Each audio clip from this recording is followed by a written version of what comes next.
வணக்கம். தினமலர்.com மாலை 4 மணி செய்திகள். முக்கிய நிகழ்வுகள். டெல்லி கவர்னருடன் ஆம் ஆத்மி கட்சி தலைவர் அரவிந்த் கெஜ்ரிவால் சந்திப்பு. ஆட்சி அமைப்பது குறித்து முடிவெடுக்க 10 நாட்கள் அவகாசம் தர கோரிக்கை. மும்பையில் 26 மாடி குடியிருப்பில் பயங்கர தீ விபத்து. 7 பேர் உடல் கருகி பலி. கோவை மாவட்டம் தேக்கம்பட்டியில் யானைகள் முகாம். நலிவுற்ற விரும்பாத யானைகளுக்கு விலக்களிக்க முதல்வர் ஜெயலலிதா உத்தரவு. விரிவான செய்திகள். டெல்லி கவர்னரை சந்தித்து பேசிய ஆம் ஆத்மி கட்சி தலைவர் அரவிந்த் கெஜ்ரிவால் ஆட்சி அமைப்பது குறித்து முடிவெடுக்க 10 நாட்கள் அவகாசம் கோரியுள்ளதாக தெரிவித்துள்ளார்.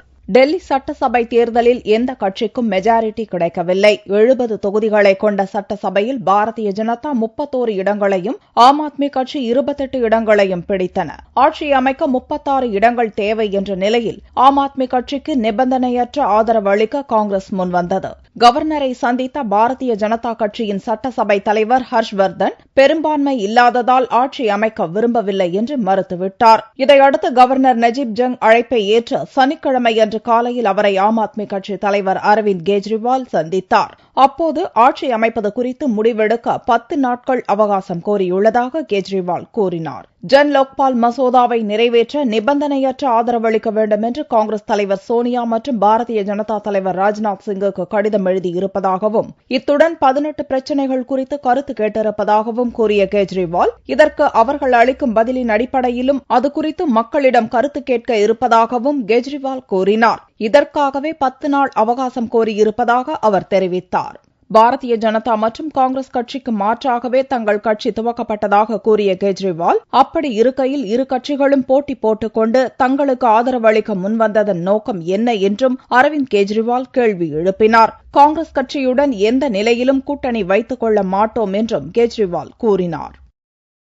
மும்பையில் உள்ள அடுக்குமாடி குடியிருப்பில் ஏற்பட்ட தீ விபத்தில் 7 பேர் உடல் கருகி இறந்தனர். 100க்கும் மேற்பட்டோர் மீட்கப்பட்டனர். மும்பையின் தென்பகுதியில் உள்ள கெம்ப்ஸ் கார்னர் பகுதியில் 26 மாடி உயரம் கொண்ட மாண்ட் பிளாங்க் என்ற அடுக்குமாடி குடியிருப்பின் 12வது மாடியில் வெள்ளியன்று இரவு திடீர் தீ விபத்து ஏற்பட்டது. பிரபல வைர வியாபாரியும் தேசாப் ஹிந்தி படத்தின் தயாரிப்பாளருமான தினேஷ் காந்தி என்பவரது வீட்டில் ஏற்பட்ட தீ அடுத்தடுத்த பகுதிகளுக்கு பரவியது. வீட்டில் இருந்த சமையல் கேஸ் சிலிண்டர் வெடித்ததால் இந்த தீ விபத்து ஏற்பட்டதாக கூறப்படுகிறது. தகவல் அறிந்ததும் 14 தீயணைப்பு வாகனங்களில் 35 வீரர்கள் விரைந்து வந்து 3 மணி நேரம் போராடி தீயை அணைத்தனர். 12வது மாடிக்கு கீழ் இருந்தவர்கள் வெளியேற்றப்பட்டனர். 12வது மாடிக்கு மேல் இருந்தவர்கள் கீழே இறங்க முடியாததால் மொட்டை மாடிக்கு அப்புறப்படுத்தப்பட்டனர். கடும் போராட்டத்துக்கு பிறகு தீ அணைக்கப்பட்டது. இந்த விபத்தில் 7 பேர் பலியாகினர். இவர்களில் 5 பேர்களது உடல்கள் அடையாளம் காண முடியாத அளவுக்கு மிகவும் கருகியுள்ளது. இந்த சம்பவத்தில் தீயணைப்பு படை வீரர்கள் 4 பேரும் 2 அதிகாரிகளும் காயமடைந்தனர். அவர்கள் சிகிச்சைக்காக மருத்துவமனையில் அனுமதிக்கப்பட்டுள்ளனர். விபத்துக்கான காரணம் குறித்து போலீசார் விசாரணை மேற்கொண்டுள்ளனர்.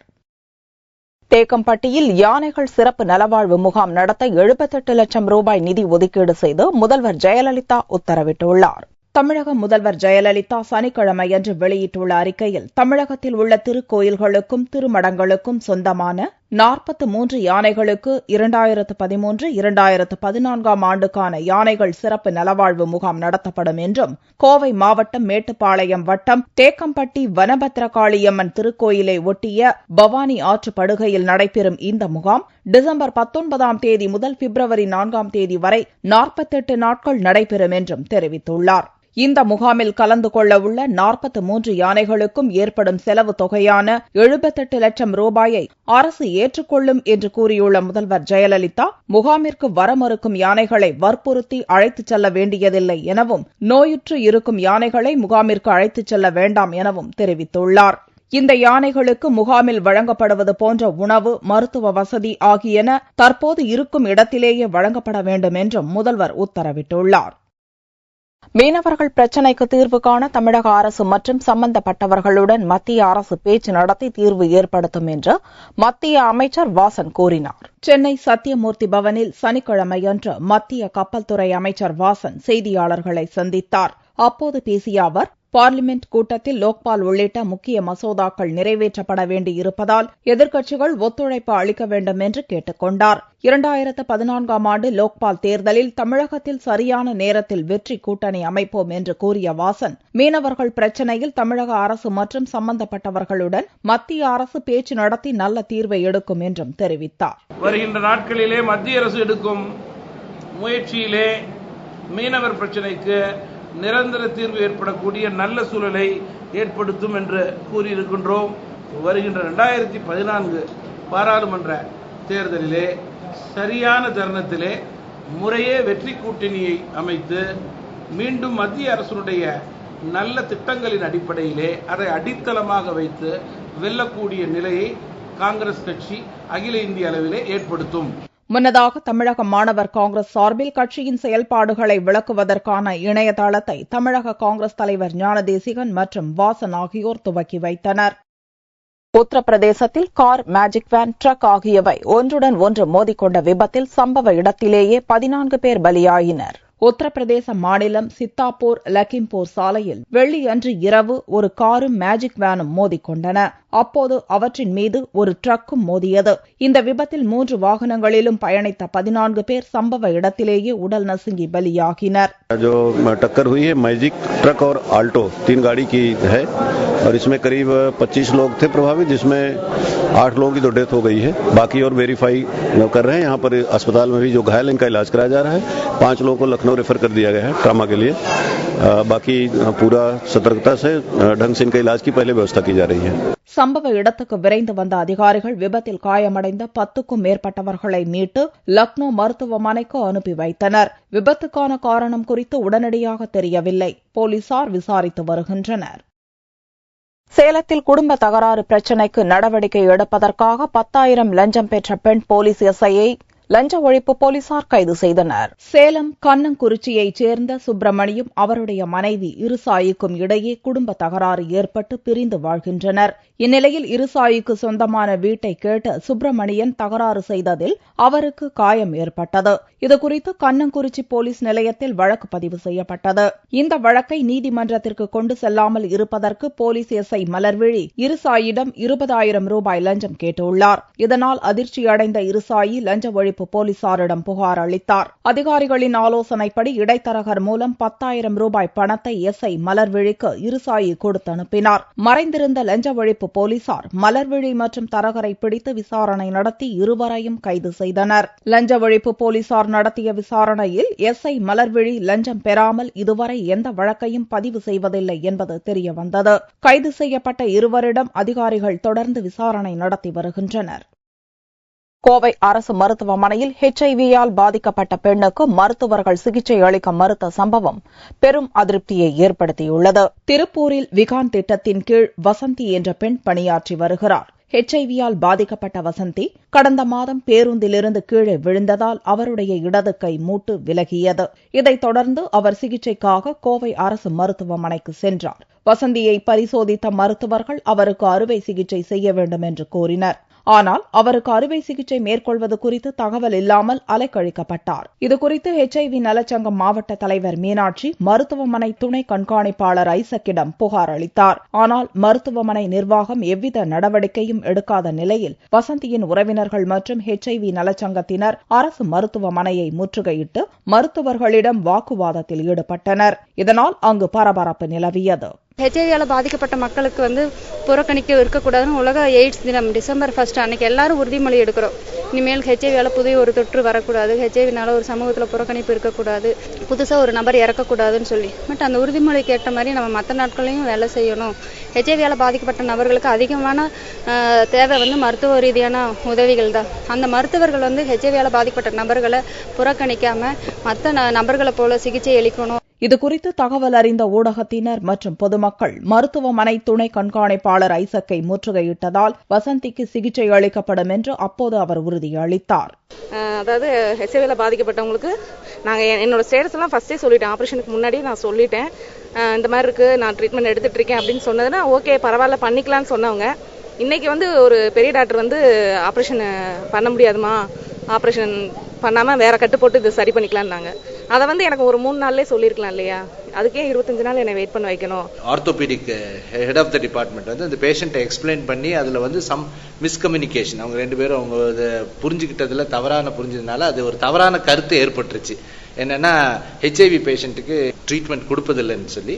ஆனால் அது ஒரு தவறான என்ன, நாங்கள் தான் கோவை மருத்துவக் கல்லூரியில் அதிகபட்சமான எல்லா ஹெச்ஐவி பேஷண்ட்ஸ்க்கும் நாங்கள் தான் ட்ரீட்மெண்ட் கொடுக்குறோம். குடும்பம், உறவினர்கள் மற்றும் சமுதாயத்தில் புறக்கணிக்கப்படும் ஹெச்ஐவி நோயாளிகளை இதுபோன்று அரசு மருத்துவர்களும் புறக்கணிப்பது அவர்களுடைய தன்னம்பிக்கையை இழக்கச் செய்துவிடும் என்று ஹெச்ஐவி நலச்சங்கத்தின் தலைவர் மீனாட்சி வேதனை தெரிவித்தார். திருவண்ணாமலை அண்ணாமலையார் கோவில் முன் உள்ள பாத்திர கடையில் ஏற்பட்ட தீ விபத்தில் 1 கோடி ரூபாய் மதிப்பிலான பொருட்கள் எரிந்து நாசமாகின. அண்ணாமலையார் கோவிலுக்கு எதிரில் கோவிலுக்கு சொந்தமான இடத்தில் 50க்கும் மேற்பட்ட கடைகள் உள்ளன. இங்குள்ள பாத்திர கடையில் கல்யாண சீர்வரிசைக்கான பித்தளை பாத்திரங்கள் மற்றும் சில்வர் பாத்திரங்கள் விற்பனை செய்யப்பட்டு வருகிறது. வழக்கம் போன்று விற்பனையை முடித்துவிட்டு வெள்ளிக்கிழமையன்று இரவு வியாபாரிகள் கடையை அடைத்துவிட்டு சென்றனர். இந்நிலையில் நள்ளிரவில் அங்கிருந்த கடை ஒன்றில் திடீரென்று தீப்பிடித்தது. அதை பார்த்த அப்பகுதியினர் தீயை அணைக்க முற்பட்டனர். ஆனால் காற்றின் வேகம் அதிகரித்த நிலையில் தீ மளமளவென அருகில் இருந்த கடைகளுக்கும் பரவியது. தகவல் அறிந்த கீழ்பெண்ணத்தூர் செங்கம் பகுதி தீயணைப்பு அதிகாரிகள் விரைந்து வந்து பல மணி நேரம் போராடி தீயை கட்டுக்குள் கொண்டு வந்தனர். இந்த தீ விபத்தில் 10க்கும் மேற்பட்ட கடைகள் எரிந்து சேதமடைந்தன. இதில் 1 கோடி ரூபாய் மதிப்பிலான பொருட்கள் எரிந்து நாசமாகின. இந்த விபத்து குறித்து திருவண்ணாமலை நகர போலீசார் வழக்கு பதிவு செய்து விசாரணை நடத்தி வருகின்றனர்.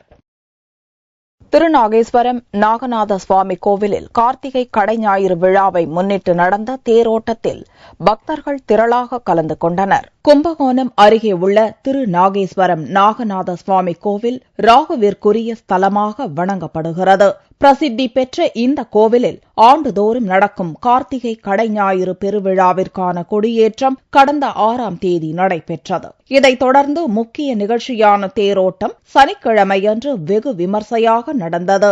அலங்கரிக்கப்பட்ட தேரில் சுவாமி எழுந்தருள பக்தர்கள் திரளாக கலந்து கொண்டு தேரின் வடம் பிடித்து இழுத்தனர். வரும் 16ஆம் தேதி கார்த்திகை கடை ஞாயிறு தீர்த்தவாரி நடைபெறுகிறது.